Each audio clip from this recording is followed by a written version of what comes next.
इहा आहे त ख़ासि तौर ते वॾनि शख़्सियतुनि जा वरसी ऐं सालगिरह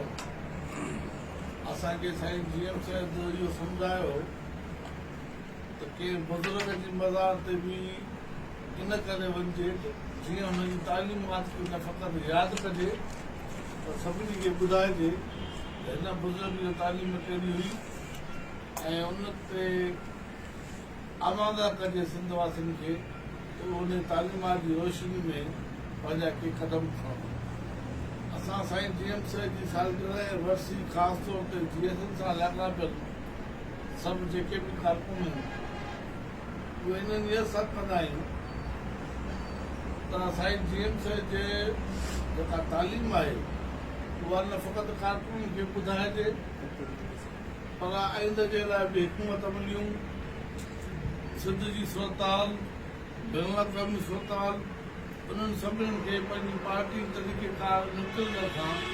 वाक़ुफ़ु करे। अहिड़े दौर में जॾहिं सिंध में मज़हबी इंतिहा पसंदी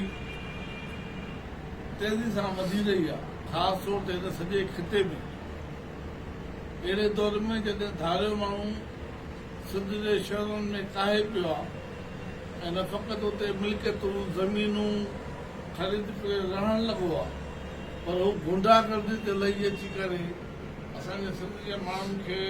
ज़ोरी ॾाढ ज़बरदस्ती जे बुनियाद ते ताक़त जे बुनियाद ते हथियार जे बुनियाद ते उन्हनि खे हिसाए थो ऐं दहशतगर्दी पखेड़े थो। अहिड़े वक़्त में ज़रूरी आहे त असां सभु गॾिजूं साईं GM साहिब जे ॾींहं ते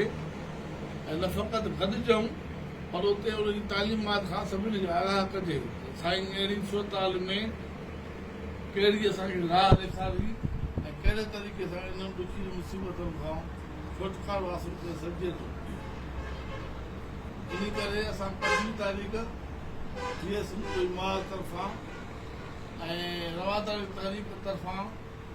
साईं GM साहिब जी वरसी जेका आहे उनखे मल्हाइण जो ऐलान कयूं था। असीं साईं GM साहिब जी मज़ार ते ई गॾु थी करे साईं GM साहिब जी तालीमात उहा दोस्तनि सां जेको आहे वंडींदासीं विरसींदासीं ॿुधाईंदासीं ऐं असांजा क़ौमी फ़नकार क़ौमी कलाकार सुरनि में साईं GM साहिब खे भेटा पेश कंदा त जीअं सिंध में वधंदड़ जेका मज़हबी इंतिहा पसंदी आहे उनखे सुर जे ज़रिए मात ॾेई सघंदी। उन में असांजो क़ौमी कलाकार वकार मला असां सां गॾु हूंदो ॿिया दोस्त ॿिया फ़नकार असां सां गॾु हूंदा। इन करे तव्हांजी बाशत सभिनी क़ौमी वर्करनि खे हलीके सां बि लाॻापियल हुजनि पर जेके साईं GM साहिब जा पोइ लॻनि ख़ासि तौर ते सभिनी शहीद बशीर ख़ालक जे साथियुनि खे इहा अपील ऐं गुज़ारिश थो कयां अचो त गॾु थियूं साईं GM साहिब जी वरसी मल्हाईंदे साईं GM साहिब जे पैगाम तालीम खे वरी नए नमूने सां आम करण जे लाइ सोचूं गौर वीचार कयूं हिक ॿिए खे ॿुधूं हिक ॿिए खे ॿुधायूं त जीअं सिंध में धारियुनि जी यलगार खे बि ख़तमु कजे ऐं मज़हबी तौर ते वधंदड़ इंतिहा पसंदी खे बि बुझोड़े सघे। तव्हांजी महिरबानी। डॉक्टर साहब तव्हां ॿुधायो जेके मुल्क जे अंदरि चवनि था त कोरोना जी जेका टीं वबा आहे जेका आहे लहर आहे उहा वरी पैमाने ते फैलिजी रही आहे ऐं इहो ई सबबु आहे जंहिंजे करे GSN कोरोना जी जेका क़यादत हुई उन्हनि जेको अहिड़ो फ़ैसिलो कयो आहे SUP जी क़यादत बि अहिड़ो फ़ैसिलो कयो उन हूंदे तव्हां जेको इहो ऐलान पिया करियो त 5 तारीख़ ते सम्झां थो त इनखे कहिड़ी नज़र सां ठीकु आहे कोरोना वबा ज़रूरी आहे तमामु वॾा वॾा जलसा न फ़क़ति कांग्रेस पार्टियूं कनि थियूं वेझे माज़ी में करे चुकियूं ऐं तव्हां चलो सम्झो त इन SOP ते अमल कंदे बि जेको तव्हां इहो मुकमल तौर ते कंदो असां SOP ते अमल कंदासीं जेके बि कोरोना खे रोकण जूं घुर्जूं आहिनि मास्क ॿिया वग़ैरह हिक ॿिए खां थोरो परे परे रहणु SOP ते अमल कंदे हाणे जेकॾहिं सुभाणे का बि वबा थी फैलिजी उन जो मतिलबु इहो थियो त असां पंहिंजे लातालुक थी वई रहूं पंहिंजे फ़िक्र जी तालीम पंहिंजे रबर जी तालीम खां। इन करे असां SOP ते अमल कंदे साईं GM साहिब जी वरसी मल्हाए साईं GM साहिब जो फ़िक्र सॼी दुनिया खे ॿुधाईंदासीं त साईं GM साहिब जो मज़हबी इंतिहा पसंदी खे दुनिया जे अमन इताद सलामती लाइ सख़्तु नुक़सान का सम्झनि।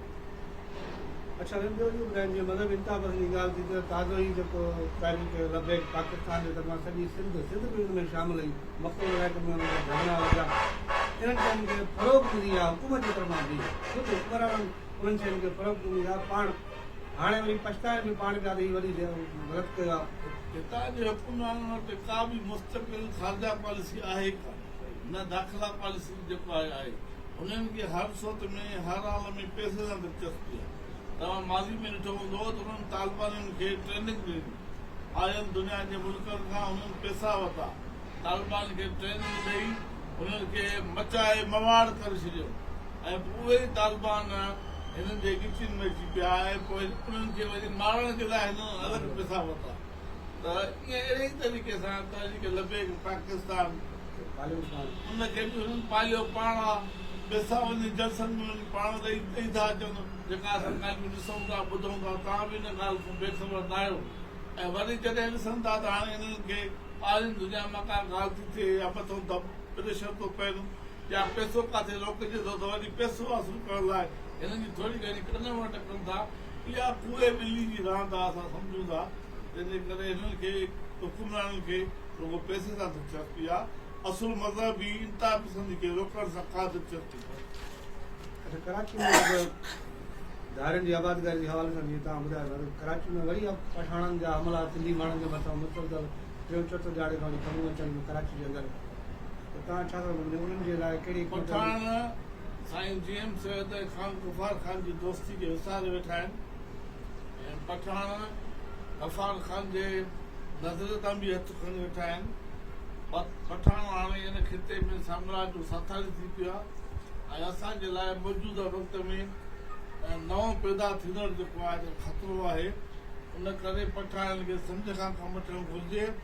सिंधी माण्हुनि खे असां अपील था कयूं इन्हनि पठाननि सां मुआशी तौर ते सियासी तौर ते ऐं समाजी तौर ते मुकमिल तौर ते हिन सां राब्ता ख़तमु कयो हिन सां का बि शइ ख़रीद न कयो असांखे जहिड़े झटे जी बि ज़रूरत कान्हे असां फ़क़ति हुननि खां का बि शइ जेको आहे त ख़रीद करणु छॾे ॾियूं कराची में हुजूं या सॼी कराची समेत सॼी सिंध जे नंढे वॾे शहर में असां पठान सां कोई बि क़िस्म जो कारोबार न कयूं ठीकु आहे जेकॾहिं किथां असां ॿ रुपया का शइ महांगी मिले थी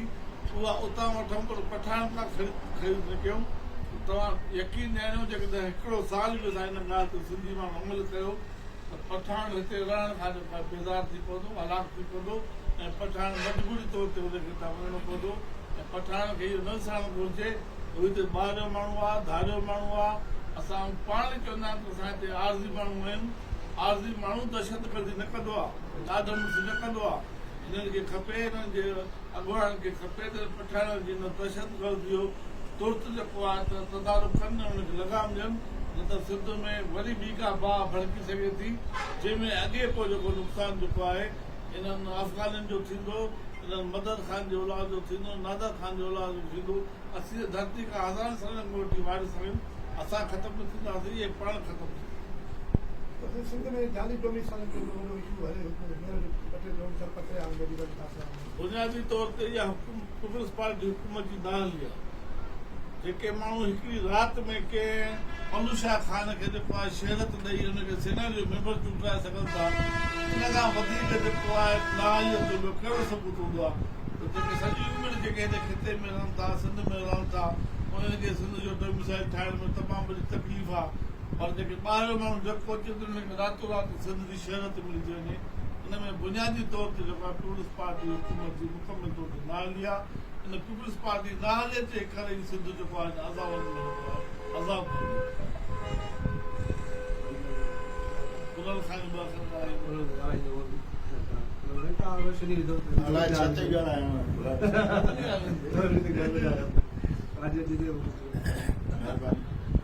मुंहिंजे ख़्याल में त जनरली जेको 25 तारीख़ ते वरसीअ जे हवाले सां ऐलान कयल आहे जस्कम ऐं रवादारी तहरीक जी तरफ़ां उहो बुनियादी तौर ते असां सम्झूं था त हिन हवाले सां ज़रूरी आहे त सिंध जी जेका सुञाणप आहे उहा त हीअ सूफ़ियुनि ऐं दरवेशनि जी बुज़ुर्गनि जी धरती आहे ऐं उन्हनि जी तालीमात जी रोशनीअ में ई सिंध जेका आहे सॼी दुनिया में अमन ऐं मुहबतुनि जो खितो सम्झी थी वञे ऐं उन हवाले सां असां सम्झूं था त साईं जीएम सैद जी हीअ जेका 24वीं वरसी आहे उन ते उनजी मज़ार ते 26वीं वरसीअ ते मज़ार ते जेको आहे वेही ऐं लफ़्ज़नि जी भेटा ॾिजे, सुरनि जी भेटा ॾिजे, त इन जी तमामु ज़रूरत हुई। ऐं आउं सम्झां थो त किरोना जे हवाले सां जेकॾहिं ॾिसजे त गवर्नमेंट जी हीअ पोज़ीशन आहे त हिकिड़े क्वारंटाइन में डॉक्टर ख़ुदकशी कई आहे, सिर्फ़ु इन करे त 6 महीननि खां उनखे पघार न मिली आहे। हज़ारे माण्हू आहिनि जेके सिहत मर्कज़नि में कमु कनि था ऐं उन्हनि खे पघारूं न मिलियूं, त उन हवाले सां जॾहिं गवर्नमेंट पाण किरोना ॾांहुं इहो रवैयो थी रखे, ॿिए पासे खां हीअ आहे त 22 करोड़ माण्हुनि में अॼु बि जेका रिपोर्ट आहे त 5.5 माण्हू जेको आहे क्वारंटाइन सेंटर्स में आहिनि, त 22 करोड़ मां 5.5 माण्हू इन जेकॾहिं रेशे खे ॾिसूं त हीअ वबा एॾी का पाकिस्तान में या सिंध में कोन्हे का जंहिंजे करे असां पंहिंजूं वरसियूं, असां पंहिंजा मेड़ाका ऐं असां पंहिंजा जेके बि अमल आहिनि उहे मुलतवी कयूं। PDM तव्हां ॾिठो त लखे माण्हुनि जा सॼे पाकिस्तान में जलसा कया आहिनि, सरकार जलसा करे थी, मुल्हनि खे इजाज़त आहे त हू सॼे पाकिस्तान खे तहस नहस करे छॾनि। एहसास प्रोग्राम में तव्हां ॾिसो, एहसास किफ़ालत प्रोग्राम में त हज़ारे माण्हू जेके आहिनि से झुम करे था अचनि ऐं उहे जेके उते SOP असांखे किथे बि नज़र नथी अचे। जॾहिं SOP किथे बि नज़र नथी अचे त अची SOP जो किरोना जो ऐं सभिनि जो अची साईं जीएम सैद जे वरसीअ जे हवाले सां सवाल थो उभिरे त आउं सम्झां थो त उन सवाल खे रद्द करणु खपे। असां उन जे बावजूदि ही तय कयो आहे त SOPs ते अमल कंदे ऐं जेका हीअ वरसी कई वेंदी, जंहिंमें लफ़्ज़नि ऐं सुरनि जी भेटा साईं जीएम सैद खे पेश कई वेंदी। उनजे तालीमात जी रोशनीअ में सॼी सिंध जे कुंड कच्छ मां आयल जेके क़ौमी कारकुन हूंदा, सैयद जा पैरोकार हूंदा, उन्हनि खे उहो पैगाम ॾिनो वेंदो। उन खां सवाइ असां सम्झूं था त कराचीअ में जेको पठाणनि जी यलगार थी आहे उन जो बुनियादु जेको आहे सो इहो ई आहे त जेको 2-3 ॾींहं हड़तालूं करायूं, मुफ्ती मुनीब ऐलान कयो, उन खां पोइ जेके फैक्ट्रियूं हुयूं उन्हनि में सिंधी मज़दूर विया, पठाण न विया, उन ते जहिड़ो थियो ऐं उहो जहिड़ो हाणे वञी सिंधी ऐं पठाण जो जहिड़ो कयो वियो आहे, त बुनियादी तौर ते असां सम्झूं था त सरकार जेका आहे उहा इंतिहा पसंदीअ खे हथी थी ॾिए। ऐं कराचीअ में, कोरंगीअ में या बिलाल कॉलोनी आहे या जेको बि इंडस्ट्रियल एरिया आहे लांडीअ जो, उन सॼे में सिंधी माण्हुनि खे तहफ़्फ़ुज़ ॾियण जो बुनियादी जेको कमु आहे उहो सिंध सरकार जो आहे, उहो वफ़ाक़ी हुकूमत जो आहे। जेकॾहिं उहे तहफ़्फ़ुज़ हितां जे शहरनि खे नथा ॾियनि त पोइ असां सम्झूं था त उहे बिहारी, बर्मी, अफ़गानी उन्हनि खे घुराए सिंध जी शहरत ॾेई उन्हनि खे सिंध जो वारिस था कनि, जेको कॾहिं बि असां क़बूल कोन कंदासीं। ऐं उन हवाले सां जेको सिंधी पठाणनि जे हवाले सां जेका बि हीअ सॼी सूरत हाल पैदा कई वई आहे, उनखे जेकॾहिं न रोकियो वियो त उन जा ख़राब नतीजा निकिरंदा, जंहिंजी ज़िम्मेवार सिंध सरकार पाण हूंदी। पर असां अमन था चाहियूं, असां उन हवाले सां बार बार कोशिशूं वठंदासीं, बार बार उते वेंदासीं, न फ़क़ति सिंधी माण्हुनि सां उते वञी यकजहती कंदासीं, पर उन सां गॾोगॾु इहो आहे त असां कोशिशि कंदासीं त वरी बि पठाणनि खे गफ़ार ख़ान जी तालीमात यादि ॾियारियूं, वरी बि उन्हनि खे साईं जीएम सैद ऐं गफ़ार ख़ान जी दोस्तीअ जा जेके उहे रिश्ता हुया उहे यादि ॾियारियूं। उन खां सवाइ मां सम्झां थो त जनरली जेका सिंध जी सूरत हाल आहे उन में ज़रूरत इन ॻाल्हि जी आहे त हिन वक़्तु साईं जीएम सैद जे फ़िक्र खे आम करणु खपे। सिंध जेका रवादारी, सहप ऐं बर्दाश्त जी धरती आहे, उनखे उन हवाले सां जेको आहे हिते इंतिहा पसंदीअ खे रोकण जे लाइ इहा ई आहे त शाह लतीफ़ जी, शाह इनायत जी, साईं जीएम सैद जी जेका तालीमात आहे उन्हनि खे आम कबो त उन सां असां इंतिहा पसंदीअ खे रोके सघंदासीं। महिरबानी।